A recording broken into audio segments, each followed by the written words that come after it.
So, good morning, everyone. My name is Rodrigo, and today I'll be talking about the effect of the anomalous magnetic moment of quarks in the chiral symmetry restoration. This is the outline of the talk. This work was done in collaboration with Professor Ricardo Farias, William Tavares, and Sidney Avancini. So, talk a little bit of QCD first. So the QCD, quantum chromodynamics, is the theory of the strong interactions that dictates the dynamics between quarks and gluons. The study of QCD is relevant for many physical systems, such as heavy ion collisions, compact objects, and the quark-gluon plasma. So, here we have a phase diagram, a possible phase diagram of QCD. In the vertical axis, we have the temperature, and the horizontal axis, the chemical potential. So at low energies, that is low temperature, low chemical potentials, QCD has a property called confinement, where the quarks are confined within the hadrons. But for higher energies, the QCD matter turns into what we call the quark-gluon plasma, where we have free quarks. It happens both for higher temperature and higher chemical potential. So one of the main objects of study of QCD are heavy ion collisions, due to the higher energy scales on these collisions. So for me in particular, it's very interesting that these heavy ion collisions can generate large magnetic fields. And those magnetic fields can have some interesting effects on the QCD matter, on fermionic matter in general. One of them is the magnetic catalysis.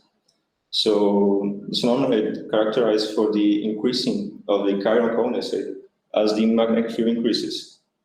In the NJR model, for example, we can see this as the increase of the mass as a function of the magnetic field. This effect is not exclusive for quark matter, but for fermions in general. An oversimplified way to understand this is looking at the relative orientation of the spin and the magnetic moment of spin of a fermion-antifermion pair.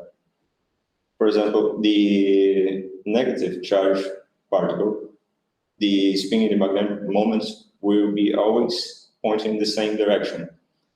And for a positive charge fermion, the direction will be opposed. So when we have a magnetic field, this magnetic field the particles will align with the magnetic field in the same way. So the condensate will be strengthened.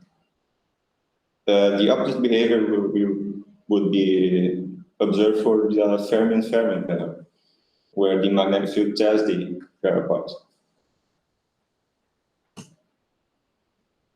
Well, effective models. We have many ways of studying QCD, but one of the main ways is for lattice simulations, and another one is through effective models.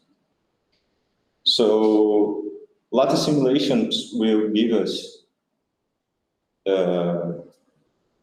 great results for lower chemical potentials. Where for higher chemical potentials, there's the sign problem, so we need effective models.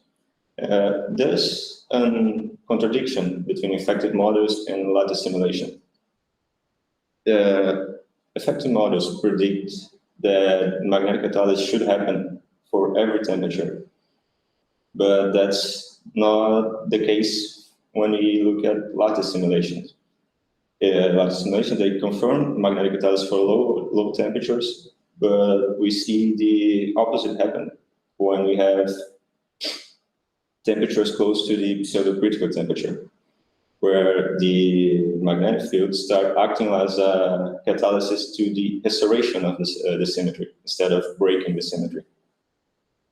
We call this the inverse magnetic catalysis. We can see this you can see here the pseudo-critical temperature as the temperature for the restoration of the symmetry. It will decrease as the magnetic field increases. So, in order to explain the contradiction, there's several attempts been made. One of them is the inclusion of the anomalous magnetic moment of quarks, or the AMM of quarks. So the AMM of quarks will modify the Dirac Hamiltonian for using this term here. We'll modify the Dirac term. It's an additional term. By this term here,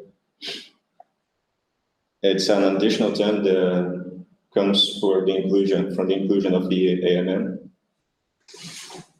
And when we solve the associated Dirac equation, we can find a dispersion relation given by equation 3, whereas this negative term here will be a minus contribution to the effective mass.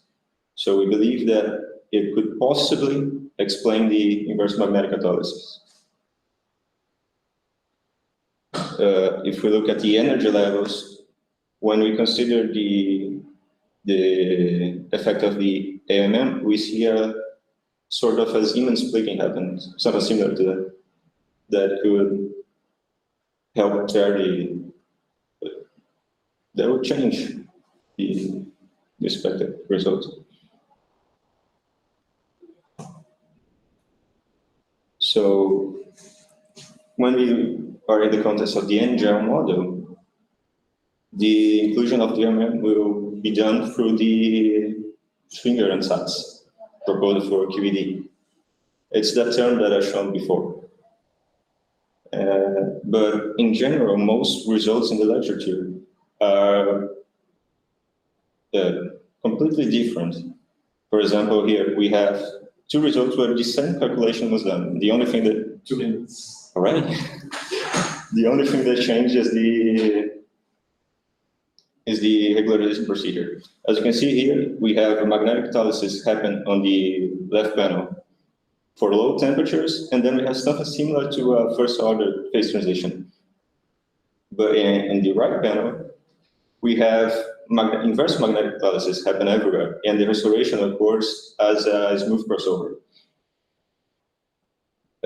Not just that, but we also see in most of these studies unphysical oscillations happen in the mass as a function of the magnetic field, something that shouldn't be happening usually, especially not when you have zero chemical potential. So the NJR model with two flavors, when consider the AMM of quarks, the Lagrange will be given by equation 4, where the A hat represents the AMM, the effect of the AMM. In the mean field approximation, we have equation 6, the Lagrange and the mean field approximations. We will adapt the magnetic contribution from QED. We can do that because the Dirac equation that we have to solve is basically the same. We just need to adapt the QED constant for QCD constants. And if we do a recotation in equation 7, we get equation 8. Equation 8 is divergence, so we need to implement a regularization procedure. We choose a vacuum magnetic regularization. To do that, we just need to expand the term cosine by sine, hyperbolic cosine by hyperbolic sine, and we get equation 9. Then we just add and subtract from the integrand in equation 8. So we can get equation 10, where when we have pure magnetic contribution, that's no longer divergent, so we can integrate from 0 to infinity with no problem. And we have what we call omega vac and omega field. We need to use a cutoff 3D to regularize it. Using a cutoff 3D, you get equation 11 and 12.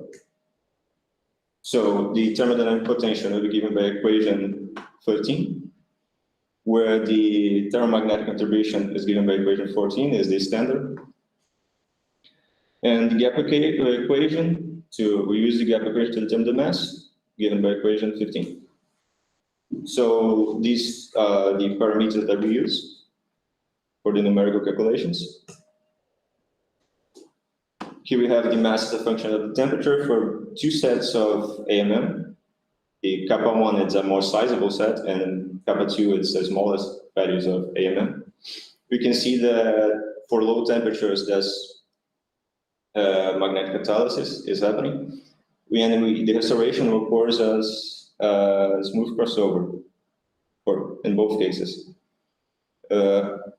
To find the pseudo-critical temperature, we just need to determine the inflection points on those curves. To do that, we just calculate the derivative of the mass with respect to the temperature, and the maximum represents the pseudo-critical temperature.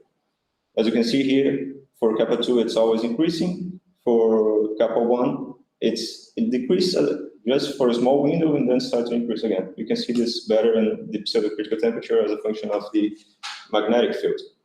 The blue line represents the case with vanishing NMM. As you can see here, there's a small window of inverse magnetic catalysis for this set kappa 1. And the pseudo-critical temperature, it's always smaller than the case of vanishing AMM.